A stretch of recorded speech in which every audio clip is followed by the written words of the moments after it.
Syekhul Islam Ibnu Taimiyah tiap setelah salat subuh membaca surah Al-Fatihah hingga terbit fajar, dan beliau melakukan bidah. Ya saya nggak tahu ya apa yang dimaksud di pertanyaan ini.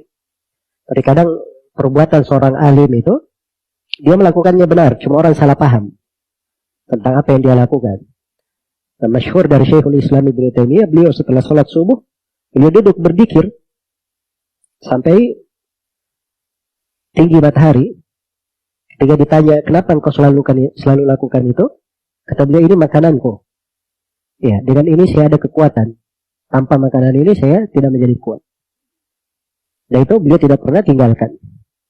Dan beliau adalah seorang alim, dikenal dengan sunnah, banyak menerangkan tentang bidah.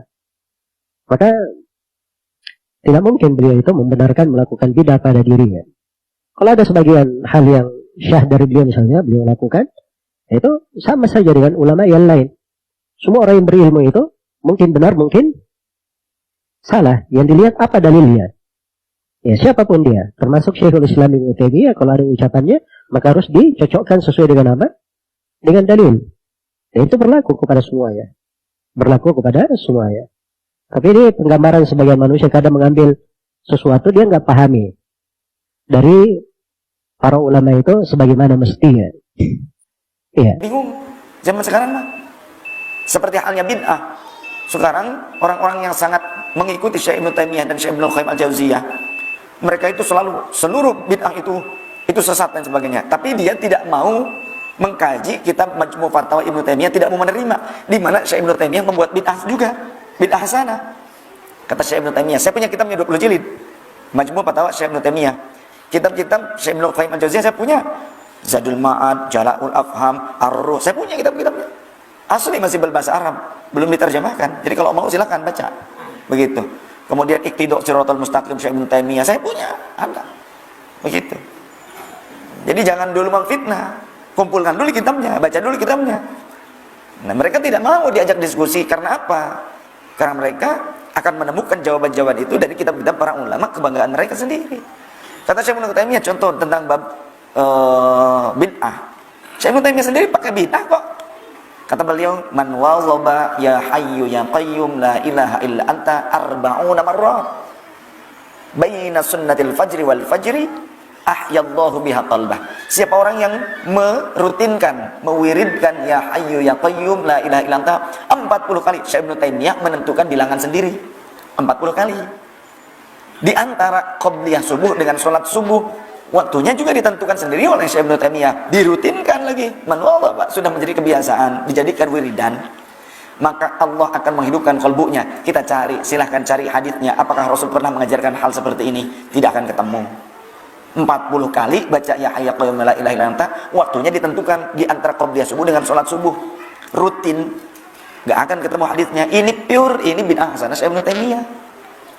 Kemudian Imam Al-Bazzar meriwayatkan juga bahwa Syekh Ibnu Taimiyah itu kalau ba'da sholat subuh beliau menghadap ke arah jamaah, beliau akan berzikir dan berdoa bersama jamaah. Kemudian setelah itu beliau akan menghadap ke arah kiblat, beliau mendudukanku di samping kanan beliau.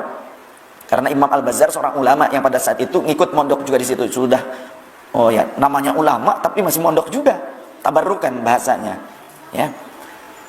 Beliau mengetahui, Syekh Ibnu Taimiyah mengetahui Imam Al-Bazzar ini ulama ahli hadis, maka dimuliakan dengan cara apa? Didudukannya di samping beliau setelah doa, menghadap ke kiblat, sehingga aku mengetahui dan mendengar apa yang diucapkan oleh Syekh Ibnu Taimiyah. Apa? Beliau mengulang-ulang wa yukarriru al-Fatihah, mengulang-ulang al-Fatihah.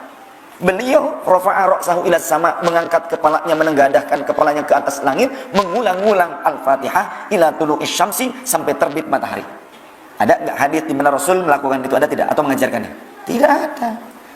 Ini bid'ah, tapi bid'ah hasanah kalau kita paham itu. Tapi kenapa pengikut-pengikutnya sekarang, orang yang mengikuti beliau senantiasa rame, bikin gaduh, bikin fitnah selalu. Terus itu melakukan bid'ah, menentang Rasulullah, dia keluar daripada ajaran Rasul, selalu seperti itu.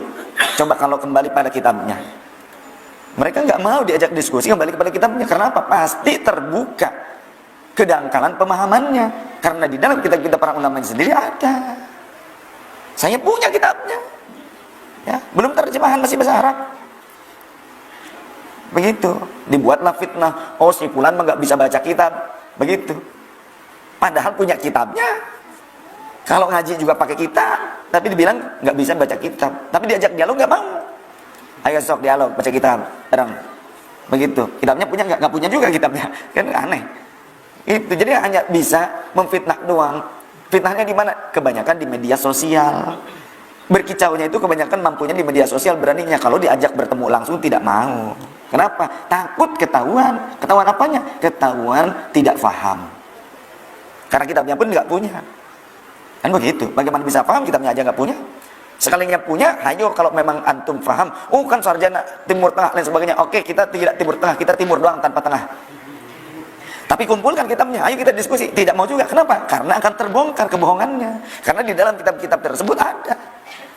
Makanya mereka kalau diajak dialog nggak mau, pasti ngeles dengan satu dalil. Agama itu bukan untuk diperdebatkan, tapi lebih dulu sering kali menyalahkan orang lain, senangnya ngedebat orang lain. Kalau diajak dialog ilmiah tidak mau. Kenapa? Takut terbongkar.